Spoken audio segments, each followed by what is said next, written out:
I wouldn't describe myself as a voracious reader. I do read often, it's a hobby I've always kept dear, something I can easily put down when important tasks of life need to get done and can happily pick back up and get lost into again, as if there were no interruptions. My books don't demand my attention. They don't send me push notifications if I put one down and forget about it for a week, and when I get fed up turning all notifications off, they don't start sending me emails like, "Hey, just so you know, Carney is just a few pages away from another midnight run. I would have told you sooner, but for some reason push notifications are turned off. Sad face." Nope, no guilt trip from books like I owe them some sort of empathy. Plus, I enjoy popping in my headphones and putting on an air of sexy mystique as all other plane passengers think to themselves, "Oh my god, how hot, a young man reading? I wonder what that book is, and what his number might be." Or more likely, This is all to say I still read books. I keep mine in a little library in my basement that I am very proud of, all to be cataloged and to have their own space in case I ever want to go back to them. I would like to share with you, dear reader, my personal favorite of my collection, Kurt Vonnegut Jr.'s Slaughterhouse-5, or The Children's Crusade, A Duty Dance with Death. Now sure, a classic story, a must-read, blah blah blah. But look at its perfection. The subtle dimensions, fits perfectly in the hand and in any bag. The tasteful thickness of the hardcover that protects it from said bag. Oh my god, it even has the old book smell. My copy was bound by Turtleback Books, seemingly for schools, so if a 4th grader ever wanted a sci-fi telling of the bombing of Dresden in World War II, but forgot to take their Ritalin and started chewing on the corners, you may rest easy to know that this copy would be safe.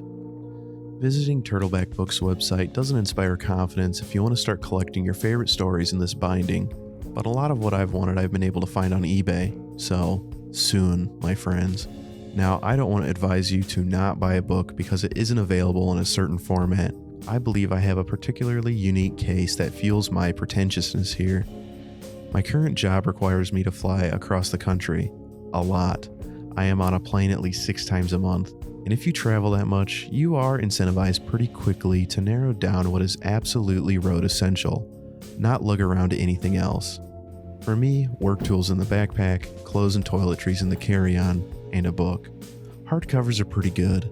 They are durable and, as the name implies, hard. But more often than not, these fuckers are huge, taking up way too much space in a bag of what is literally essentials. They also weigh like a pound if they aren't made out of cork or whatever the hell the weird material Jeanette McCurdy's memoir is made out of. This book just feels weird compared to other hardcovers, right? Now I know, boo-hoo, DJ can't lift another pound. Look here. I have to carry this shit around until I come back home. From home to the airport, to the hotel, to work, to the airport and back, I want this bag to be as light as possible, with as few things to forget as possible.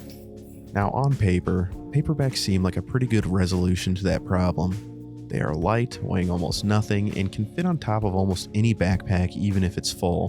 But it's a paperback. As it jostles around, the book is getting beat to shit.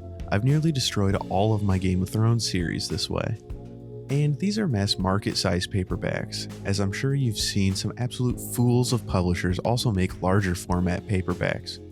Whose demented idea was it to make giant, flimsy, just begging to be destroyed things like this? This is gonna get toasted. The worst design I've encountered is this. Now notice the form. It's a large paperback, as we've already discussed, not ideal.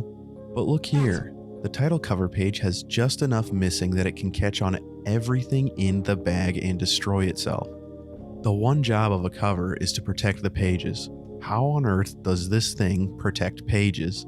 Publishers, please apologize to Colson Whitehead. You've done this bastardization to nearly all of his recent books, and he simply doesn't deserve it. Anyways, that was why just outside of Gaithersburg, Maryland, when I walked into Wonder Books, that holy place, and saw this, I fell in love. If you, like me, appreciate a good solid book that isn't going to drag you down, I highly recommend seeing if there is a Turtleback edition of it and trying it out. Thank you.